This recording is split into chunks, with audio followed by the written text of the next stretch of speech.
দেখতে দেখুন একবার কত সুন্দর লাগছে।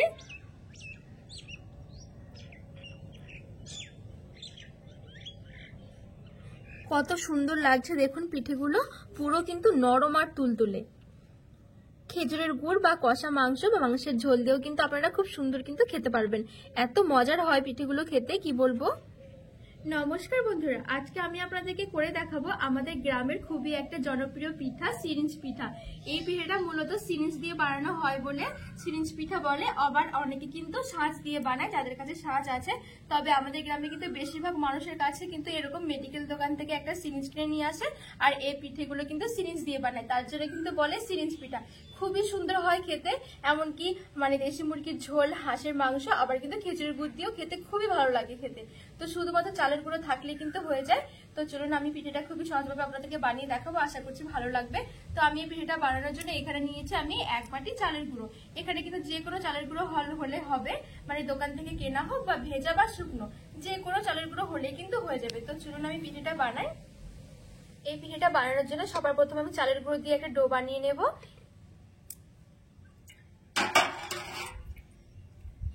এবার আমি দিয়ে দিচ্ছি আমি 2 বাটি জল।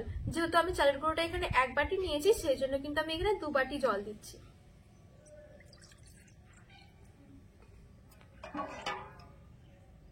আর এই ডোটা কিন্তু একটু মানে নরম হবে, যেরকম আমরা রুটির জন্য তৈরি করি সেরকম কিন্তু ডো হবে না, মানে একটু নরম হবে। তো আমি এখানে 2 বাটি মতন জল দিয়ে দিয়েছি। এবার জলটা হালকা একটু গরম করে নেব। এখানে কিন্তু জলটা ভালোভাবে গরম হয়ে গেছে। এবার আমি দিয়ে দিচ্ছি লবণ। এখানে আমি 1 চামচের মতন লবণ নিয়েছি, লবণটা দিয়ে দিলাম। আর আমি দিয়ে দিচ্ছি 1 চামচ মতন সাদা তেল। আর একটু ভালো করে গরম করে নেব। জলটা কিন্তু ভালোভাবে গরম হয়ে গেছে। এবার আমি চালের গুঁড়োটা দিয়ে দিচ্ছি, ভালো করে মিশিয়ে নেব।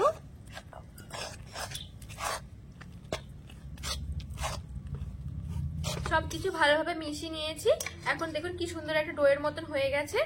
এবার আমি এগুলোকে নামিয়ে একটু ঠান্ডা করে নেব।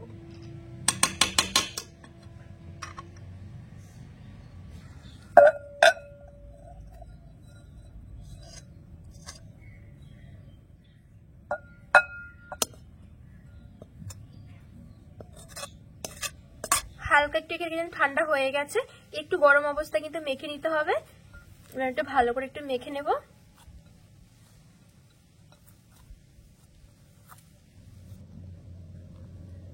ডোটা একটুখানি নরম করে মাখাতে হবে, আর মাখানোর সময় যদি হাতের মধ্যে লেগে যায় তাহলে একটুখানি তেল ধরে ধরে মাখলে কিন্তু হয়ে যাবে।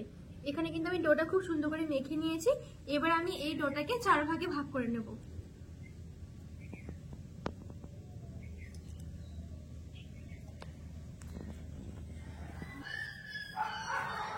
এই দেখুন এখানে আমি 4 ভাগে ভাগ করে নিয়েছি।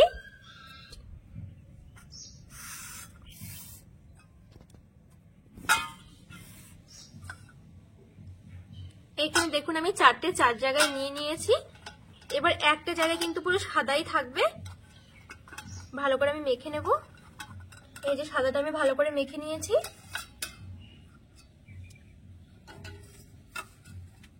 এবার আমি এখানে দিয়ে দেবো একটুখানি মানে কেশর রং,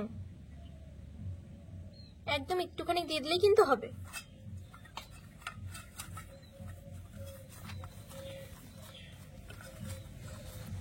এই দেখুন এখানে কেশর কালারটা দিয়ে আমি খুব সুন্দর করে মেখে নিয়েছি। এবার আমি আরেকটা ডোয়ের মধ্যে নিয়ে নেব একটুখানি রেড কালার।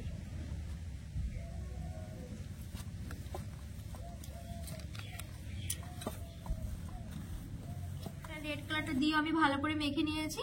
আপনারা যদি মনে করেন যে কালারগুলো দেবেন না, তাহলে কিন্তু না দিলেও কিন্তু খুব সুন্দর হবে। তবে কালারগুলো দিলে কি একটু দেখতে সুন্দর লাগে, এতে করে কিন্তু খাওয়ার প্রতি একটা আকর্ষণ বেড়ে যায়, তাই না বলুন? তো যাই হোক, এখানে দেখুন আমি রেড কালারটা দিয়ে মেখে নিয়েছি। এবার আমি আরেকটা যে আমি ডো আছে এখানে দিয়ে দেবো আমি একটা সবুজ কালার দিয়ে মেখে নেব।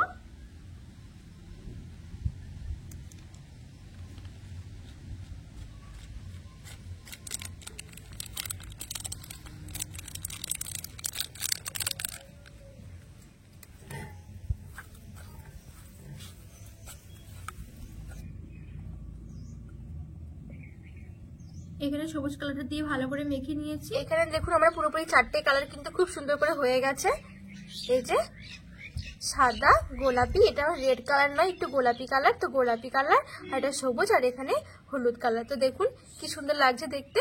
এবার চলুন আমি পিঠেগুলো বানাই। এবার আমি কিছুটা ডেকচির মধ্যে জল নিয়ে নিয়েছি, তার উপরে আমি এরকম একটা থালা চাপিয়ে দিচ্ছি। এবার থালার মধ্যে আমি কিছুটা তেল ব্রাশ করে নেব।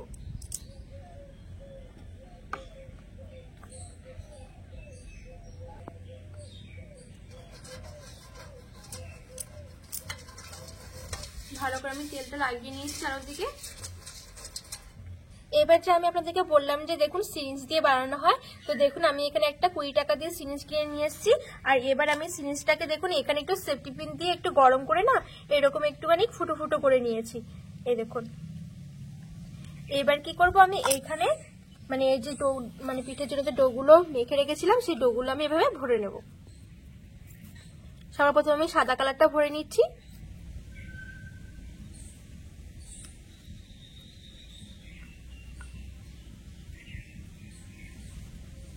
এই দেখুন সাদা কালারটা আমি ভরে নিয়েছি। এবার চলুন আমি পিঠেগুলো বানাই। এবার আমি দেখুন এরকম করে চাপ দিয়ে এইভাবে করে ঘুরিয়ে ঘুরিয়ে দিয়ে দেবো। দেখুন কি সুন্দর করে পড়ছে।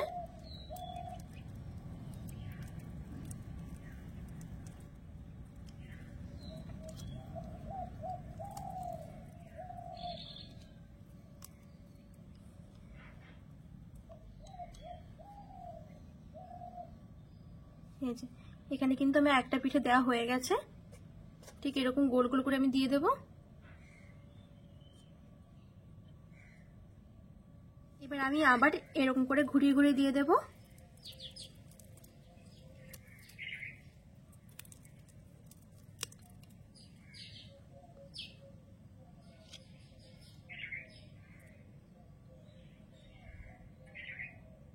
এবার আমি আবার এরকম করে গোল গোল করে ঘুরিয়ে ঘুরিয়ে দিয়ে দেব।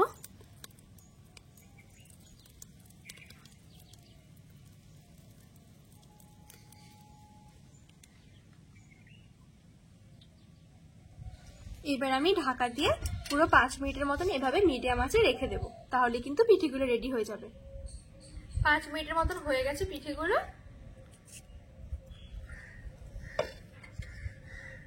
এই দেখুন পিঠেগুলো কিন্তু খুব সুন্দরভাবে কিন্তু হয়ে গেছে।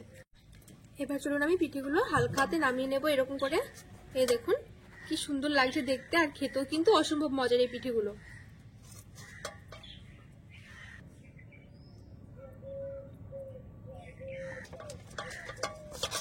এই দেখুন এই পিঠেটাও কি সুন্দর করে উঠে গেছে, আর কতটা সুন্দর হয়েছে দেখুন।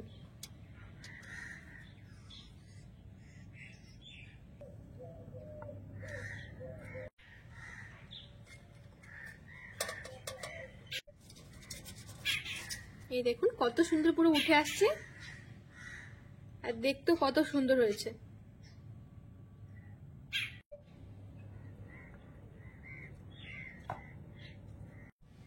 এইবার আমি এখানে সবুজ কালারটা ভরে নিয়েছি। এবার একইভাবে আমি এরকম করে পিঠেগুলো তৈরি করে নেব।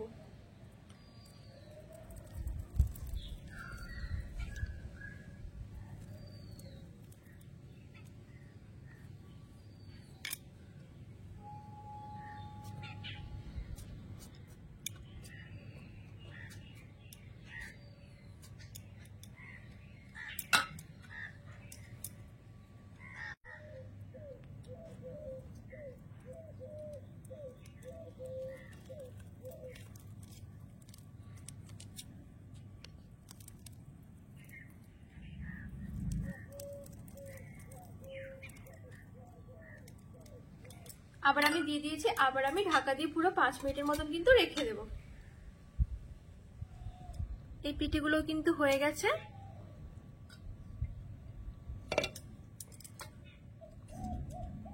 এবার আমি পুরো হালকা হাতে নামিয়ে নেব। এই দেখুন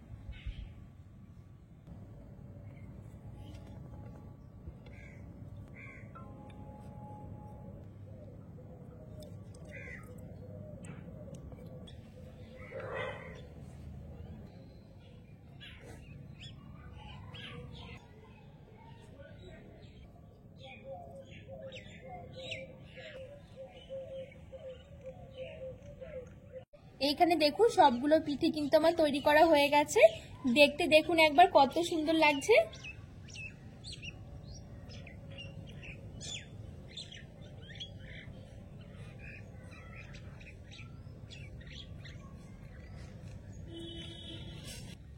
কত সুন্দর লাগছে দেখুন পিঠেগুলো, পুরো কিন্তু নরম আর তুলতুলে। খেজুরের গুড় বা কষা মাংস বা মাংসের ঝোল দিয়েও কিন্তু আপনারা খুব সুন্দর কিন্তু খেতে পারবেন। এত মজার হয় পিঠেগুলো খেতে, কি বলবো, একদমই কিন্তু নরম। দেখুন কত সুন্দর।